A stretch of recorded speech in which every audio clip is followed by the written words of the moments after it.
Desde mediados de febrero, la W Radio reveló el escándalo que se conoce como los carrotanques de La Guajira.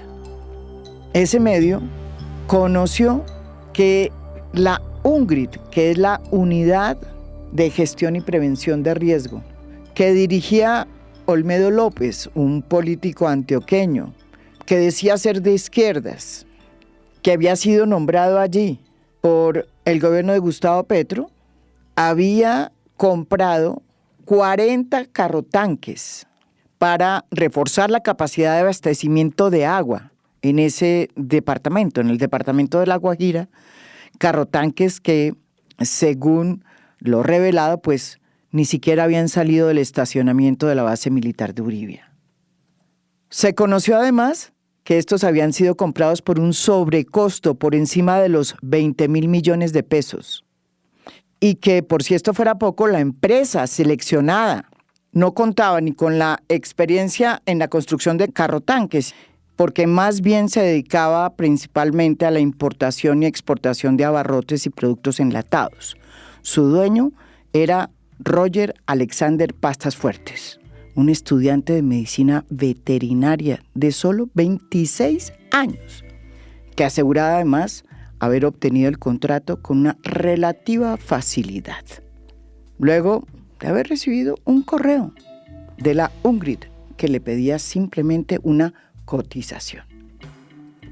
Tras las denuncias periodísticas, la Fiscalía en febrero de este año anunció una investigación contra el contratista y contra el director de la UNGRID, que en ese momento, repito, era Olmedo López. A esta apertura de investigación se sumó la Secretaría de Transparencia de la Presidencia de la República, que señaló en su momento que demandaría penalmente al director de la UNGRID, decisión que se convirtió en la antesala de la renuncia de Olmedo López. Olmedo López renunció y hoy es prófugo de la justicia. Su paradero es desconocido. Lo que hoy se sabe es que lo sucedido con Olmedo López es solo la puntica de lo que en materia de corrupción está sucediendo desde hace mucho tiempo en esta unidad. Una de las más importantes que tiene el Estado colombiano y que es adscrita a la presidencia. Y que por ser una unidad de prevención y de riesgo, tiene la facultad de contratar directamente, a dedo casi. Un privilegio que ha sido utilizado por los corruptos para montar un cartel de la contratación que le ha ido llenando los bolsillos a varios políticos, a varios senadores, que desde tiempo atrás han convertido esa unidad en su coto político. Y que, curiosamente, pues no vienen del petrismo, sino de la política tradicional. Así habló Gustavo Petro cuando reventó el escándalo sobre ese cartel que por años se ha enquistado en la unidad de prevención y de riesgos, conocido, repito, con ese nombre tan horrible que es la UNGRID. Bueno, venimos de un episodio algo truculento alrededor de la ONG-RD que nos trae a estas circunstancias. Le toca a usted recoger la entidad, investigar a fondo, si es necesario pasar los datos a las autoridades competentes, mirar no solamente lo que ha acontecido en el último año. La ONG-RD trae rumores de corrupción desde hace muchos años. El hecho que tenga que contratar directamente y que sean altos volúmenes de dinero público ha hecho que alrededor de esta entidad aparezca una especie de cartel de la contratación. La buena noticia es que fue nombrado como nuevo director de la UNGRID el exconcejal por Bogotá, perteneciente al Polo, Carlos Carrillo. Desde su llegada, Carlos Carrillo está dedicado a destapar y a develar cómo es que funcionaba este cartel y quiénes son esos contratistas y esas compañías de papel que se utilizaron para que unos pocos se enriquecieran y terminaran llevándose o usurpando el dinero que tenía que ir a la prevención de los desastres y al manejo de los desastres. Una realidad que en Colombia cada vez se vuelve más relevante, sobre todo a partir de lo que estamos viendo con el cambio climático.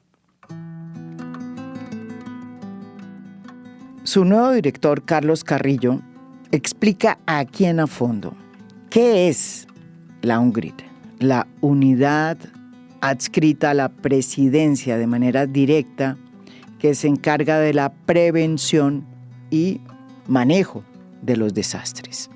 ¿Y por qué? Por la manera como fue concebida, pues resulta ser la gran joya de la corona para los corruptos en Colombia. Yo quisiera, María Jimena, empezar por decir qué es la UNGRD. Es una agencia del Estado, es una unidad que está adscrita directamente a la presidencia y que es sumamente importante, pero que hasta antes de estos escándalos recientes era bastante anónima, al menos en la opinión pública y en las grandes ciudades. Sí. Porque el trabajo principal de la unidad está en esa Colombia aislada, remota, que por su propio funcionamiento entra a actuar en donde el municipio no puede. Entonces, ¿cómo funciona esto? Esto gira alrededor de una ley que es la 1523 del 2012 y que crea una unidad muy, pero muy robusta, un poco como a la imagen y semejanza del FEMA norteamericano, con una naturaleza que sí es muy marcial. Es un sistema donde están las Fuerzas Armadas, donde están las Fuerzas Armadas, la Cruz Roja, la Defensa Civil, la sociedad civil en general y las administraciones locales. Entonces, si hay una tragedia en un municipio de quinta o sexta categoría, es evidente que esa tragedia va a rebasar sus capacidades. Después de que el municipio es rebasado, entra el departamento. Cuando el departamento es rebasado, entra el gobierno nacional. Y ese es el deber ser, y es algo que tiene mucho sentido, pero esa ley 1523 se pensó para personas decentes. Y resulta que los políticos en Colombia no lo son. Entonces ahí es donde vienen los problemas. El escándalo de corrupción reciente ha sido muy vistoso. Yo creo que eso también tiene que ver con el hecho de que estamos en un gobierno de ruptura con el establecimiento, pero desde que la unidad se creó estuvo el caldo de cultivo perfecto para que aparecieran todos los demonios de la política colombiana.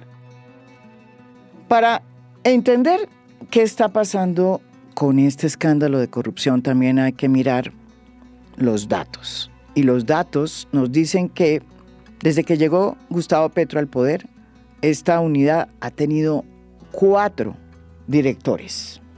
El primero fue Javier Pava, un hombre que venía de la entraña del petrismo, pero que solo duró 5 meses.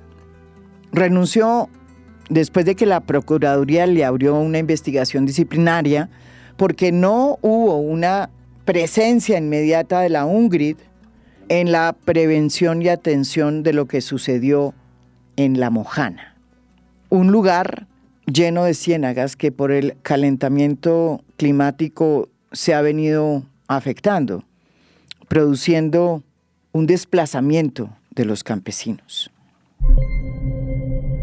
Abel Regino, miembro del Comité Pacto Social por La Mojana, dijo: "Para nosotros es un alivio, no es tanto la alegría, sino la conmoción que ha causado en La Mojana este señor y el daño tan grave que nos ha hecho. Contentos, de verdad muy contentos, porque este señor ya había sido persona no grata por La Mojana y tenemos la fe puesta en el nuevo director encargado, Luis Fernando Velasco, para recuperar nuestra despensa agrícola". Tras la salida sorpresiva de Javier Pava, quedó encargado durante 2 meses el actual ministro de Gobierno, Luis Fernando Velasco.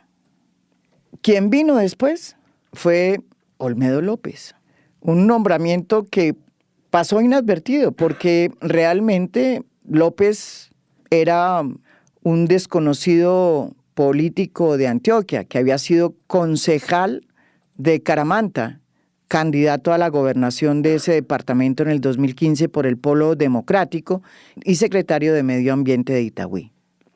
Entró a ser parte del Polo por su cercanía con la senadora Clara López, quien niega hasta hoy que Olmedo hubiese sido cuota de ella, y al hoy presidente de Colpensiones, Jaime Duzán. Olmedo asumió la dirección de la UNGRID en abril del 2023, pero ni siquiera cumplió un año porque tuvo que renunciar en febrero de este año, tras la revelación del escándalo de los carrotanques, que repito fue la primera revelación de lo que en realidad era un escándalo de corrupción mucho más grande. Pues es mi deber hacerme a un lado y desde otro espacio defender mis acciones. Olmedo había tenido tantos tropiezos en su gestión que había sido incluso ya suspendido por un mes en diciembre del 2023, cuando la Contraloría encontró que no había atendido los requerimientos para dar información sobre cuál era el estado de los proyectos a su cargo en Mocoa, luego del desastre que impactó a esa ciudad, luego del desborde de un río en el 2017. El nuevo director de la UNGRID, Carlos Carrillo, nos explica cómo fue el viacrucis de Olmedo López y su papel dentro de este cartel de la corrupción que se tomó a la unidad. Bueno, esos carrotanques se dan justo, hay varios periodos. Olmedo, yo hablo del viacrucis de Olmedo, él tiene varias caídas, ¿no? Como Jesucristo. ¿De dónde viene Olmedo López? Primero. De Itagüí. De Itagüí. De Itagüí. Eso es como la cigüeña venía de París y Olmedo viene de Itagüí. Entonces, él fue del Polo, por eso cuando me preguntan ustedes del Polo, sí, pero de los buenos, no sé cuántos queden. Olmedo fue del Polo, fue incluso miembro del Ejecutivo Nacional hace años, pero recientemente estaba más cerca del senador Trujillo. Él fue miembro de su gobierno cuando el hoy senador Trujillo fue alcalde de Itagüí y era pues un tipo más, diría yo, conservador, aunque en el 2018 nuevamente apoyó la campaña del señor presidente cuando fue candidato y fue candidato al Senado por esa lista Decentes en el 2018. Pero pues bueno, digamos que era una figura política bastante irrelevante y termina encaramado en una de las oficinas más poderosas del Estado. Fíjese una cosa, María Jimena. ¿Pero por qué fue así? No lo sé. Yo creo que el primer director que se nombra en este gobierno, Javier Pava, era pues el perfecto. Es como, hubo muchas críticas a mi nombramiento porque yo soy diseñador industrial, si quiere ahorita hablamos de eso. Sí. Pero Javier Pava tenía toda la hoja de vida, había sido director del IDIGER, que es el equivalente distrital en la administración Petro, una persona además muy, muy cercana al proyecto político del presidente. Muy cercana, sí. Parecía perfecto y duró 7 meses, un poco más. Luego vino un periodo de cerca de 2 meses en que fue encargado el hoy ministro del Interior, Luis Fernando Velasco, reconocido senador en ese momento del Cauca. Sobre su corta gestión, esto es lo que dice el nuevo director de la UNGRID, Carlos Carrillo. Está 1 mes y el presidente lo pone luego como ministro del Interior. ¿Y funcionó ese mes? Yo la verdad, pues el señor Velasco ya había sido director cuando esto era una oficina del Ministerio del Interior. Ya conocía cómo funcionaba la entidad, pero estuvo poco tiempo, aunque pues bueno, él siempre ha mostrado mucho interés por lo que pasa en la unidad. Pero usted está diciendo que él tiene también un enclave clientelista ahí. No, yo no estoy diciendo eso, pero pues en la política tradicional, como la que ha hecho siempre el Partido Liberal y como la que ha hecho el santismo y como la que han hecho muchos sectores, la unidad es fundamental porque tiene presencia en todo el territorio nacional, porque es muy poderosa y además porque fácilmente puede instrumentalizarse como vanguardia de la política y la politiquería. Es que esto es tan simple como esto. La unidad puede llegar a un municipio. Inventémonos uno así como, no como Macondo, sino cualquiera de estos municipios imaginarios, Villar del Río, el de Berlanga, ¿no? La de Berlanga, okay. Un Villar del Río. Entonces inventémonos un pueblo imaginario que se llama Puerto Escondido. Entonces llega la unidad a Puerto Escondido, el alcalde, de hecho hay una cosa que a mí me parece muy curiosa, María Jimena, y no espero que no suene petulante, pero es que es real. Es un poco como bienvenido Mr. Marshall, ¿no? Sí. Es así. Sí. Porque usted llega con el poder de la institucionalidad a los sitios, a unos Villares del Río donde no hay nada, entonces a usted le piden como si fuera una lista de mercado. Sí. Y hay cosas que uno no puede hacer, pero hay otras que sí puede hacer. Por eso es que es tan fácil que una persona sin escrúpulos llegue y le diga al alcalde, bueno, alcalde, entonces yo le hago este puente, yo le hago un dique carreteable, yo le hago no sé qué, pero usted vota por mí, vota por mi candidato. Y eso, a mí me han dicho, esto, pues yo creo que esto además es conocido, que el señor Olmedo López en octubre a lo que se dedicó fue a hacer campaña. Y en algunos lugares le fue muy bien. Y usted ve, por ejemplo, que el anuncio de los carrotanques, el primer contrato que firman con Roger Pastas Fuertes, con Impoamericana Roger Sass, la empresa esa de papel, lo firman 2 semanas antes de las elecciones. Por supuesto, en Uribia y en los municipios de La Guajira, pues eso se recibe como un gran anuncio para hacer política, y eso tuvo mucho que ver con que el proyecto saliera tan mal. El afán de hacer las cosas no en los tiempos que se pueden hacer, sino en los tiempos de la política. El nuevo director de la UNGRID, Carlos Carrillo, nos explica por qué esta unidad es la joya de la corona para los corruptos. Yo hoy que estoy en la silla de Javier Pava, de cierta manera entiendo por qué no ejecutaba, porque la parálisis institucional es muy compleja. Yo puedo decir sin mayor temor que yo todavía no soy el director. O sea, a mí el presidente me nombró, yo soy el director de Judice, pero quizás no de facto, ¿no? En la Unidad Nacional para la Gestión del Riesgo hay profesionales extraordinarios, ingenieros con todas las capacidades, científicos. Nosotros tenemos una división, una de las 3 ramas de las subdirecciones de la unidad, que es la de conocimiento del riesgo. Eso es una cosa científica. Hasta museo tenemos, por cierto, hago la invitación. Caramba. Tenemos un museo del riesgo que se llama MACMA. Es una entidad con una misionalidad maravillosa, con unos profesionales extraordinarios, con unos funcionarios no de planta, porque ni siquiera tenemos planta, solo tenemos provisionales, que han hecho su trabajo y que literalmente están dispuestos a dejar su vida en el terreno para salvar vidas, porque la misionalidad de la entidad es salvar vidas. Los he visto. Bien sea previniendo o atendiendo la emergencia. Pero también hay un cartel, como lo dijo el presidente. Hay un cartel que está enquistado ahí desde hace años, eso no llegó con Olmedo, desde hace años, y que ha convertido la Unidad Nacional para la Gestión del Riesgo en, ¿usted se acuerda de la Casa de Papel? Bueno, es una máquina de hacer dinero. Es una mina de oro. ¿Por qué? Porque nosotros tenemos superpoderes, que es lógico que los tengamos porque tenemos que atender la emergencia. De contratación y todo esto. Directa. Eso no hay CECOP, eso no hay Ley 80, eso es contrate. Y tiene todo el sentido, porque en una emergencia pues no hay posibilidad de abrir una licitación y esperar y esto y lo otro, pero como lo dije al principio, eso funciona cuando quienes lo manejan son personas decentes.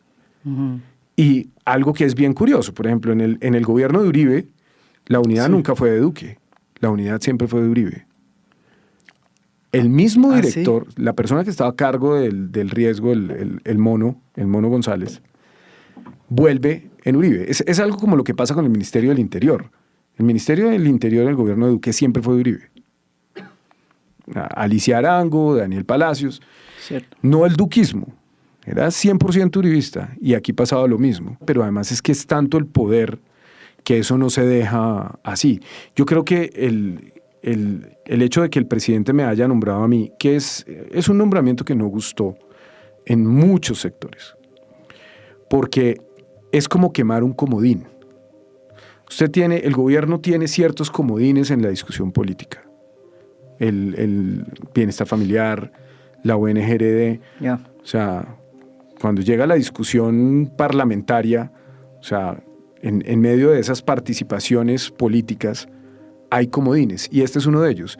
Y básicamente lo que hizo el presidente fue quemarlo. Yo lo he dicho, y esto, los senadores escuchan esto, yo les digo que me den las hojas de vida impresas, porque yo tengo un destructor de papeles en mi oficina, porque yo no voy a contratar una sola corbata, y de hecho lo que estoy haciendo es cortarlas. Sobre cómo fue el escándalo de los carrotanques en La Guajira y cómo y por qué es solamente una expresión de la tremenda corrupción que se encontró en la unidad, pues lo explica muy bien aquí su nuevo director, Carlos Carrillo. En realidad el negocio era por 100 y 20 camiones de bomberos.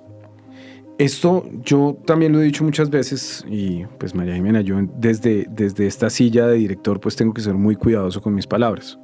No solo porque me regañan en la oficina, sino porque tengo que asumir todas las responsabilidades, y yo no puedo instruir este caso. Yo lo único que puedo hacer es abrir las puertas de la dirección y tratar de mostrar la poca información que se consigue, porque yo realmente quedé asombrado. Es un viaje al pasado. Eso así como cuando usted llega en La Habana, que se siente en los 50, usted llega a la unidad y se siente en los 90. por el atraso en la gestión documental. Yeah. Eso es Windows XP. O sea, todo, no hay una trazabilidad de los documentos de nada, entonces los funcionarios pueden subir lo que quieran y borrar lo que quieran. Yeah. Hay un desorden con la información que yo siempre he dicho es doloso. Eso es así justamente para poder meter las manos traviesas a ese baúl lleno de monedas de oro, de reales de A8. Eso hay de todo. Es mucho peor, y en la medida en que vamos tomando el control de la unidad, vamos encontrando más cosas. Lo que pasa con los carrotanques es que los primeros 40, que son por 1.170 millones de pesos cada uno, esos se contratan el 12 de octubre del 2023, 23, justo antes de las elecciones. Se contratan con una empresa con sede en Cúcuta, pero con dueño pastuso, que se llama Impoamericana Roger Sass. Su dueño, Roger Pastas Fuertes, es un joven de 20 y pocos años, emprendedor, que además le pide la plata prestada a otro contratista tradicional de la unidad en Pasto, que es Luquet Sass. Ahí hay de todo. No es fácil mandar a hacer 40 carrotanques, eso no existe. O sea, no están hechos, usted no puede ir como a D1 y comprarlos. Aquí no voy a hacer cuñas, me voy a inventar otro supermercado. A un supermercado imaginario y comprar 40 carrotanques, eso no existe, eso hay que mandarlo a hacer. Y aquí hay relativamente pocas empresas con la capacidad de producir esos carrotanques, y mucho menos en el tiempo que ellos los requerían. De los 40 carrotanques, yo los inspeccioné, solamente hay 9 que están debidamente construidos, que son los que hizo una marca que se llama Romarco, que es una empresa muy seria, una empresa que hace carrocerías hace muchos años en Colombia y que hizo unos carrotanques como se deben hacer. Además, toda la polémica porque yo fuera diseñador industrial y lo único que he hecho es ver proyectos de diseño y desalinizadores y carrotanques y planos, y bueno, o sea, digamos, no entiendo por qué fuera la polémica. Si yo hubiera sido abogado de la Fundación Ideas como Jaime Duzán, entonces nadie habría dicho nada. Pero bueno, soy diseñador industrial de la Nacional y estoy muy orgulloso de mi pregrado. 9 quedaron bien hechos. Los otros se mandaron a hacer unos con incoltanques bastante inferior la calidad del producto comparados con los Romarco, pero la mitad de los carrotanques, de hecho más de la mitad, 21, se mandaron a hacer con una empresita pues carrocerías Coquito. Una cosa absolutamente impresentable. Y después cuando usted ve los precios, pues son escandalosos. Y la razón por la que esos carrotanques terminan parados, vea, cuando un contrato torcido sale a luz pública, no es por la contratación, es por la ejecución. Sí. Porque nunca salieron del batallón. Ellos se quedaron ahí quedaron en el batallón. Entonces los pusieron a desfilar por toda La Guajira, y ahí tiene mucho que ver la estrategia de comunicaciones de Olmedo. Porque recuerde el Vía Crucis. Primera caída de Olmedo. La primera caída es a comienzos de diciembre, cuando el Contralor empieza a anunciar que va a tomar medidas. Entonces ahí viene una marcha que pues es inexplicable. Imagínese usted, Olmedo López, y entonces vienen como 3.000 personas que son traídas de los territorios de esos... Por Olmedo López. O por sus políticos afines. Ya. Entonces vienen aquí y hacen una protesta en contra de la Contraloría y salen con los carteles, Olmedo, Olmedo. Pues eso lo que hizo fue ponerle más lupa a un funcionario que en ese momento era básicamente un desconocido. Entonces él hace la marcha, la gran marcha desde la Contraloría hasta la unidad, Olmedo, un fenómeno de masas. Eso era bien injustificable. La segunda caída es la suspensión, cuando el Contralor lo suspende. Eso es final de diciembre.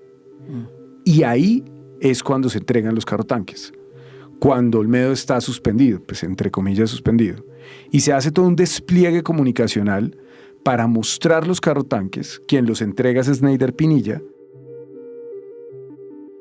Sneider Pinilla es otro protagonista que, como bien lo dice aquí el nuevo director de la UNGRID, está dispuesto a hacer un principio de oportunidad con la Fiscalía. Así lo dijo hace unos días con Daniel Coronel. Entiendo que usted no me pueda entregar los nombres todavía, porque pues es lo que usted quiere negociar con la justicia para pedir su inmunidad como parte de ese principio de oportunidad. Pero le quiero preguntar concretamente, dentro de las personas que usted va a denunciar, ¿hay legisladores, hay miembros del Congreso de la República? Claro que sí, hay congresistas, hay ministros y hay obviamente altos funcionarios del gobierno nacional. En esa entrevista, Sneider Pinilla, subdirector de la UNGRID en la época de Olmedo López, no quiso revelar los nombres de los ministros, ni de los senadores, ni de las personas supuestamente cercanas a presidencia que estarían implicados en el escándalo. Pero con el paso del tiempo, esos nombres han ido saliendo. Y ya tenemos varios. Según la revista Cambio, el ministro que estaría implicado en este escándalo, como ya lo menciona aquí el propio director de la UNGRID, Carlos Carrillo, sería Luis Fernando Velasco, ministro del Interior. Senadores, pues ya aquí hay varios nombres. Uno es el senador conservador Carlos Trujillo, muy cercano a Olmedo López. También el presidente del Congreso, Iván Name, del Atlántico, por el Partido Verde. Y también salió en el ruedo el presidente de la Cámara, Andrés Calle, del Partido Liberal. Carlos Carrillo nos explica aquí quién es Sneider Pinilla y por qué es importante su decisión de entrar a colaborar con la Fiscalía para develar quiénes son realmente las fichas claves de los grandes poderes que hay en este escándalo de corrupción que se tomó a la UNGRID. Es el subdirector de manejo de los Aguilar. El señor Pinilla, imagínese usted, viene del clan Aguilar allá en Santander, exalcalde de Sabana de Torres, un personaje pues de esos que nosotros toda la vida hemos criticado, pero resulta como subdirector de una de las entidades más importantes del Estado en nuestro gobierno. Eso es un golazo, un golazo. Y pues el señor Sneider, que dice que está buscando principio de oportunidad con la Fiscalía, el señor Sneider es quien sale a dar la cara y a decir, y hacen un despliegue comunicacional pues que pone el tema de los carrotanques en el centro de la opinión pública. Uh-huh. ¿Y qué pasa? Pues los carrotanques nunca salen. Uh-huh. ¿Por qué nunca salen? Yo no creo en la versión de que es porque no tuvieran conductores, porque en La Guajira además hay muchísimos conductores guayú que conocen el terreno, porque es que si usted no pone un conductor guayú, pues tiene que ponerle guía. Uh-huh. Yo no creo que el problema fuera los conductores. El problema, y eso lo encontramos después cuando yo ya llegué, es que no había pólizas de seguro. Wow. Entonces, todo bien del Estado debe tener una póliza a todo riesgo. Por eso es que los carrotanques siguen guardados. Incluso esos 9 carrotanques que están en muy buenas condiciones y que son así de primera categoría, tienen que estar guardados porque no tienen pólizas de seguros. Y pues con todo este escándalo, pues María Jimena se imaginará que no es que las aseguradoras estén muriendo de ganas por asegurarnos los carrotanques. Entonces es por esa falta de seguros que los carrotanques tienen que quedarse guardados en el batallón. Y ahí les toman la foto, parqueados, y se desata el escándalo mediático. Desde que llegó Carlos Carrillo a la dirección de la UNGRID, encontró que había una ficha muy importante de esa red de corrupción que estaba íntimamente ligada a la Secretaría General de la Unidad. Su nombre es Ana María Castaño y también viene de Itagüí, de donde venía Olmedo López. Carlos Carrillo decidió pedirle la renuncia, pero ella apeló porque estaba embarazada y en ese estado, según la ley, pues no se puede remover a ninguna persona, mucho menos si es funcionario público. Ella fue removida del cargo, pero la Procuraduría acaba de ordenarle a Carrillo que tiene que volverla a reintegrar. Pero no solamente estaba la secretaria, también había fichas de Daniel Quintero, el exalcalde de Medellín, y de otros tantos congresistas y políticos importantes. Muchas de las personas que llegan a la unidad son antioqueñas, de Itagüí, de Envigado. La Olmedo. secretaria general también viene de allá, como Olmedo López, y mucha gente del gobierno de Quintero. Quintero se pone muy bravo. El otro día me pidió que yo no mencionara su nombre, pero no le voy a hacer caso. Él dice que todas las personas que están en la unidad, que algunos siguen ahí porque los contratos no eran libre nombramiento y remoción. Yo no he podido sacar ni siquiera algunos de libre nombramiento y remoción, como es el caso de la señora Ana María Castaño, que es nada más y nada menos que la secretaria general. O sea, y es una secretaria general con unas funciones particulares porque la unidad está creada por la ley 1523 y además regulada por otro decreto. Entonces, esa Secretaría General es probablemente la Secretaría General más importante de todo el gobierno. Y lo digo sin exagerar. Esa Secretaría General tiene más poder que casi cualquier secretario del despacho del país, con excepción de Bogotá, Medellín, Cali y Barranquilla. O sea, es un cargo de libre nombramiento y remoción realmente poderoso, porque además tiene bajo su control 6 dependencias de la entidad. Controla toda la contratación, no la contratación de manejo, pero sí la contratación, por ejemplo, todo lo que tenga que ver con actualización en la gestión documental, lo controla. Tiene control sobre la contratación de personal. Tiene el control interno disciplinario. Mejor dicho, tiene todo. Tiene todo. De hecho, cuando yo tomo la decisión de declararla insubsistente, lo hago básicamente porque no tenía ninguna opción. Obviamente yo sabía que eso iba a generar ruido. ¿Pero usted por qué encontró que ella estaba haciendo? Ella tenía bloqueada la entidad, la tenía paralizada, porque ella, aparte de ser secretaria general en ese momento, tenía el encargo de la subdirección general, de la oficina de planeación, tenía el encargo de casi todos los que salieron. O sea, ella sola representaba a todo el olmedismo, porque en el tiempo, cuando yo llego, pues no puedo inmediatamente nombrar a los nuevos directivos, por varias razones. Primero porque, créame María Jimena, que no es fácil encontrar personas que estén dispuestas a meterse en esta locura. Yo he encontrado personas muy capaces, muy inteligentes, con todos los pergaminos, pero son suficientemente inteligentes para decirme no.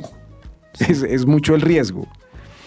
Entonces, mientras yo ponía a esas personas, tenía que poner encargados. Lo primero que pensamos, además con Elga Rivas, la hoy gerente del Fondo de Adaptación, que estuvo 11 días encargada, fue poner personas de nuestra confianza que estuvieran en el Fondo de Adaptación encargadas en esas direcciones. Y legalmente no es posible. Entonces no había a quién encargar. Quien quedó encargada de todo fue ella, porque fue la única que se quedó. De la dirección de Olmedo López solamente quedan 2 personas. El subdirector de conocimiento, Barreto, a quien yo encargué de manejo, que hoy está a cargo de las 2 subdirecciones. Esas subdirecciones ya tienen personas que se van a posesionar la próxima semana. Uh-huh. Y ella. Entonces ella quedó encargada de todo lo demás. Entonces tenía el quórum de los comités de conciliación, por ejemplo. Yo si tengo una orden de un juez de llegar a algún resultado en un comité de conciliación, pues no puedo decirle, no, es que no tengo quórum. Ella controlaba la entidad, la controlaba. Ella no puede decir, ella salió en una entrevista a decir que Olmedo no la miraba ni para escupirla, sí. Textualmente lo dijo. Eso es imposible porque el secretario general es poderosísimo. Y ella la puso Olmedo. A ella la puso Olmedo. De hecho, dicen que a quien le habían ofrecido, ella incluso creo que lo dice en la entrevista. A su esposo. Ella dice que se lo habían ofrecido a su esposo. Lo que pasa es que la cuota de género no les daba. Uh-huh. Porque la única mujer que estaba en esa dirección, todos eran hombres. El subdirector era hombre, el director general era hombre, Schneider, hombre, Barreto, hombre, y Aletia, que es la que viene de Daniel Quintero, hacia Daniel Quintero no le gusta que yo lo diga, pues ella era la directora de Dagret, se llama en Medellín, de su administración. Y de hecho, pues es una persona que venía en unas polémicas. Usted sabe que Daniel el Travieso tiene muchas polémicas. Entonces, pues la gente cercana a él también está rodeada de polémicas. Era la única mujer. Por cuota de género era imposible que el secretario general fuera un hombre, y la ponen a ella. Ahora, la Procuraduría acaba de decidir que tiene que volverla a reintegrar a usted. A ella. Perdí la tutela, vamos a impugnar. Es un fallo. Yo, pues por supuesto, respeto a los jueces de la República, pero el fallo desconoce, por ejemplo, una sentencia de conciliación posterior. La estabilidad laboral reforzada, y en esto quiero ser muy enfático. El otro día hubo un ruido acerca de que yo le estaba diciendo a las mujeres qué hacer con sus vientres. Eso no es así de ninguna forma. Esto se trata de un caso particular de una mujer que está inmersa en uno de los mayores escándalos de corrupción de la historia reciente de este país y que quiere quedarse en un cargo para, desde ese cargo, obstaculizar los procesos. Y yo no puedo declararla a ella culpable. Será un juez el que diga sí, será el señor Schneider en el momento que hable si la salpica o no la salpica, pero lo que yo sí le puedo decir es que el poder está en la Secretaría. Yo le ofrecí un contrato de prestación de servicios. Si el problema aquí es el bienestar de la criatura que está por nacer, es un asunto económico. Uh-huh. Entonces, ¿por qué la señora no acepta un contrato de prestación de servicios de 20 millones de pesos? Uh-huh.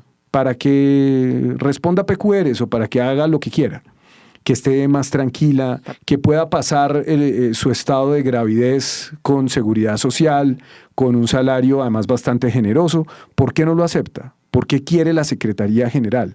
Pues porque en la Secretaría General lo que importa no es el sueldo.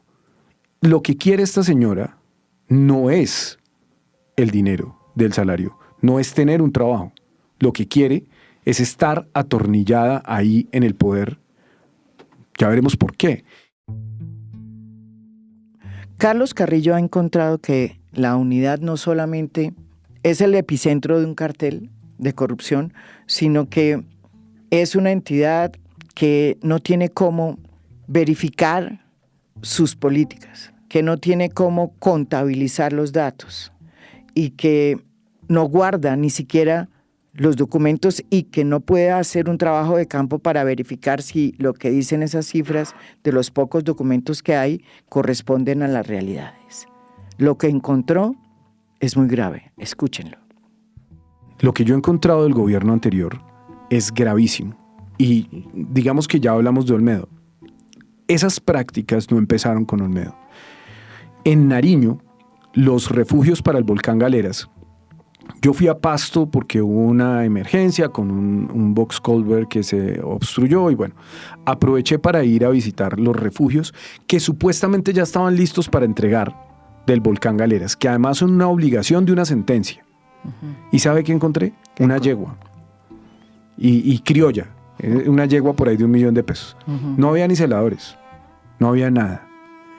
Y eso era un proyecto que tuvo un adelanto de $5.000 millones y lo único que había era un terraceo, un alistamiento del terreno, nada más.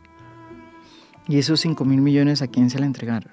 A uno de esos contratistas, porque cuando usted ve el banco de proveedores, yo tengo un desafío gigantesco en esta entidad, María Jimena, y es reconstruir la confianza de los muchos contratistas decentes de este país con la unidad.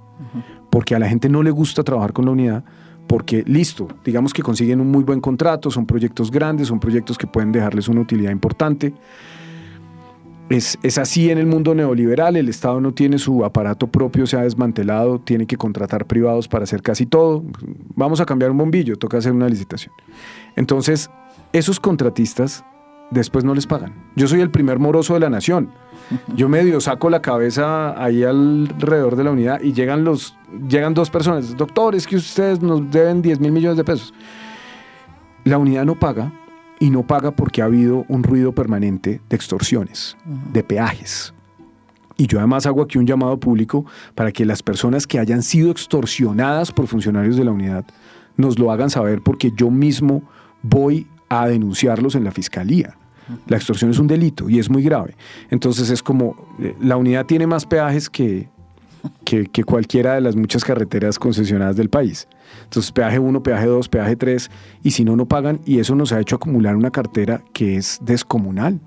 Descomunal. ¿Cuánto es la cartera? Billones. ¿Así? Billones de pesos. Billones de pesos. Ahí usted se encuentra con contratos sin CDP. Se encuentra con contratos que nunca se ejecutaron o que sí. O sea, es un desorden, y por eso es tan grave la ausencia de una gestión documental. Nosotros no tenemos ERP, nosotros tenemos pues una cosa que es el SIGOP, que no tiene mayor trazabilidad de nada. En el SIGOP usted solamente encuentra un contrato y que nunca se respondió. O sea, como nos dieron un derecho de petición y está vencido hace 2 meses y ya, y nadie responde por eso. Es un desorden increíble. Entonces, esos contratistas decentes pues se cansan, se agotan. Y lo que hay es un banco de proveedores con empresas tipo Roger Pastas Fuertes, y eso además tiene unas implicaciones penales graves. Eso ahí puede haber concierto para delinquir, celebración, interés indebido en celebración de contratos, o sea, aquí se ha roto todo el Código Penal. Por eso es que yo desconfío tanto de ciertas cosas, porque después de que usted ha roto todo el Código Penal, pues ya una falsedad ideológica, una falsedad, eso no es nada, eso es excarcelable. Gran pregunta es si está lista la UNGRID para enfrentar los efectos del calentamiento climático, que ya empezamos a verlos y a sentirlos, como nos ha sucedido con los incendios primero y ahora con la falta de agua. Vendrán otros. Está sucediendo ya un desplazamiento por cuenta del cambio climático en La Mojana, y hay deudas que no se han sufragado por parte del Estado, como es el caso de Mocoa. Según Carlos Carrillo, la unidad está tan mal que es muy probable que si no se hace una gestión rápida para reestructurarla, es muy probable que se quede corta para atender las emergencias que nos llegan. Y él explica por qué. Es que hay varias cosas, porque nosotros tenemos muchas cuentas, tenemos subcuentas, tenemos fondos. La unidad funciona de una manera muy particular, porque nosotros casi no tenemos dinero de nuestro presupuesto de funcionamiento, sino que todo está en un fondo de la previsora que tiene unas subcuentas. Por ejemplo, hay una subcuenta que también, la subcuenta COVID, que también quedó manejada por una persona que venía de Daniel Quintero, que fue la alcaldesa encargada cuando Daniel Quintero fue suspendida, pero bueno, Daniel Quintero dice que no tiene nada que ver con ella. Entonces hay unas subcuentas y el dinero puede entrar fuera de la proyección presupuestal en caso de que haya una emergencia, es como está pensado. pero nosotros necesitamos más dinero con reducción. Y le voy a contar una última perla de reducción. Reducción es importantísima. Estos señores del olmedismo, el 29 de febrero, Sí. que es cuando sale ese comunicado espurio diciendo que el presidente respaldaba a Olmedo, y la realidad es que Olmedo ya estaba por fuera, ellos se quedaron firmando hasta medianoche. Firmando como locos. Y Snyder Pinilla, junto con la entonces directora encargada de reducción es donde estaba Leti Arango, que es la que fue del gobierno de Quintero. A ella la echaron en enero, como echaron también a otra asesora del despacho que también estaba embarazada. Uh-huh. La directora jurídica que estaba encargada de reducción, esto suena enredado, pero va a ver que no es tan enredado. La persona que estaba encargada de la subdirección de reducción y Snyder Pinilla sacan un FIC, que es un fondo de inversión colectiva. Uh-huh. Eso básicamente es coger dinero y entregar y sacarlo de la entidad para dársela, por ejemplo, a un municipio. Uh-huh. Así direccionaron muchos recursos a Uribia, a Sabana de Torres, a donde estaban los intereses políticos de estos personajes.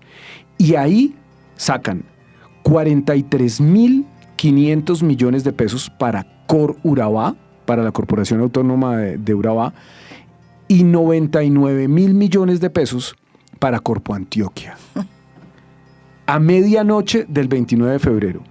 Y el concepto jurídico lo firma un señor, Saul Goodman. Usted sí ha visto esa serie de Better Call Saul. Bueno, quien lo firma es un abogado que fue contratado por la entidad como ingeniero. Es una cosa de locos. Es una cosa de locos. Entonces, de los 165.000 millones de pesos que teníamos este año para reducción, estos señores en una noche sacaron 150.000. Es de esta magnitud y de este descaro.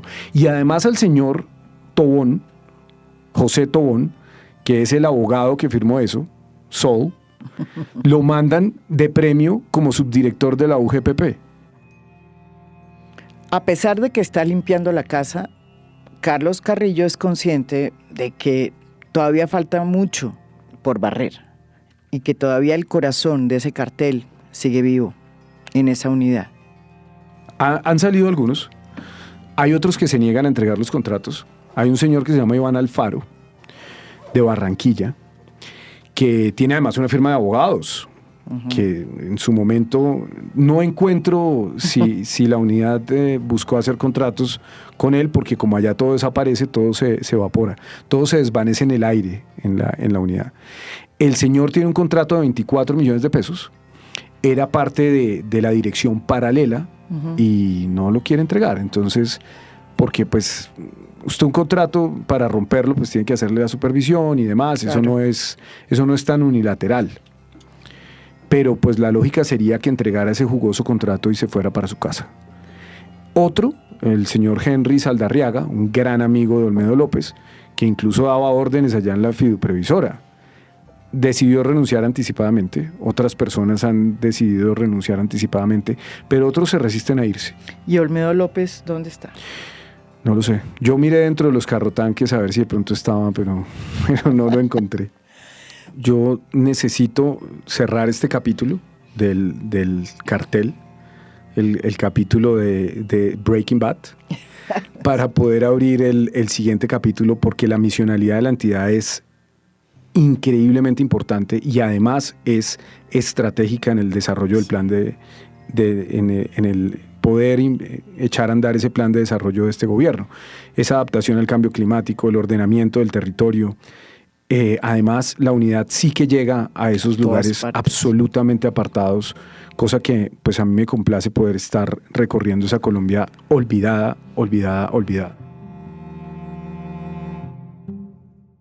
Esto es A Fondo. Mi nombre es María Jimena Duzán.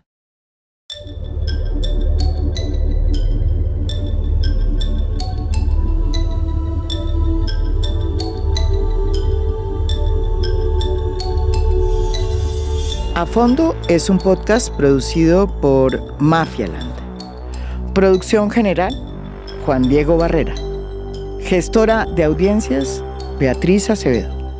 Postproducción de audio, Daniel Chávez Mora. Música original del maestro Óscar Acevedo.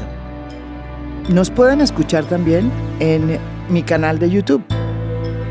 Gracias por escuchar. Soy María Jimena Duzán.